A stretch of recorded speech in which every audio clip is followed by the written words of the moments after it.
வணக்கம். நம்ம ஊர் சமையல்ல தொண்டை கரகரப்பு, நான் ஸ்டாப் இருமல், அதுக்கெல்லாம் இங்க ஃபர்ஸ்ட் நான் என்ன பண்றேன் அப்படிங்கறத பத்தி நான் உங்கள்கிட்ட சொல்ல விரும்புறேன். ஃபர்ஸ்ட் தேன் தான். தேன் எப்பவுமே இருமலுக்குலாம் ரொம்பவே ஹெல்ப்பா இருக்கும். நான் ஃபர்ஸ்ட் பாத்தீங்கன்னா 1 ஸ்பூன் தேனை குழந்தைங்க இருமிட்டு இருந்தாங்கன்னா அவங்களுக்கு கொடுத்துருவேன். அது ஓகே ஆயிடும். இதே இது பெரியவங்க அப்படின்னு பாத்தீங்கன்னா 1 டீஸ்பூன் மிளகு பொடி எடுத்துருக்கிறேன். அதே மாதிரி 1 ஸ்பூன் தேன் எடுத்துருக்கிறேன். இந்த மிளகு பொடியில இந்த தேனை ரெண்டையும் சேர்த்து நல்லா மிக்ஸ் பண்ணிடலாம்.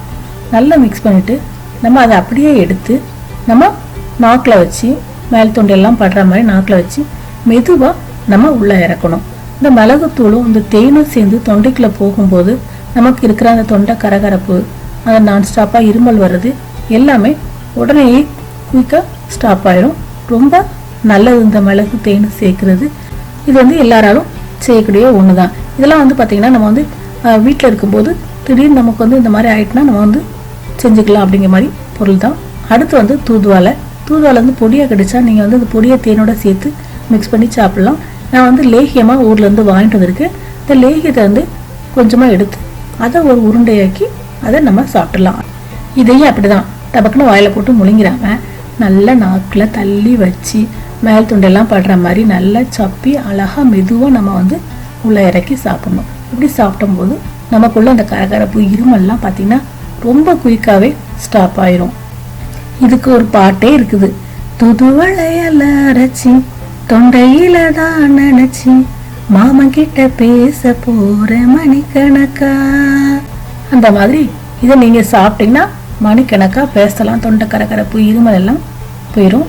இதெல்லாம் எங்கள் அப்பா எனக்கு சொல்லிக் கொடுத்து, எனக்கு எங்கள் அப்பா நான் ஊர்லேருந்து வரும்போதெல்லாம் எனக்கு தூதுவளை லேகியம் வாங்கி தருவாங்க. இதை நான் இன்னும் வச்சுருக்கிறேன். சின்ன குழந்தைங்களுக்கு கொடுக்குறாப்பா இருந்தால் இதில் பாதி அல்லது 4ல் 1 பங்கு கூட நீங்கள் கொடுக்கலாம். அடுத்து ரொம்ப ரொம்ப ரொம்ப ஈஸியான ஒன்று. இது என்ன பார்க்கிங்களா? தேங்காய் எண்ணெய். கொஞ்சம் கெட்டியாக இருக்க அவ்வளோதான். தேங்காய் எண்ணெய் தாங்க. இது நிச்சயமாக எல்லார் வீட்லையும் இருக்கக்கூடிய ஒரு பொருள் தான். இதை நான் என்ன பண்ணுவேன்னா, நான் தேங்காய் எண்ணெயை நம்மளோட உள்ளங்கையில் ஊற்றிட்டு அப்படியே எடுத்து உச்சந்தலையில் வச்சு நல்லா அரைக்கி தேய்ப்போம்ல, அந்த மாதிரி தேய்ச்சிருவேன்.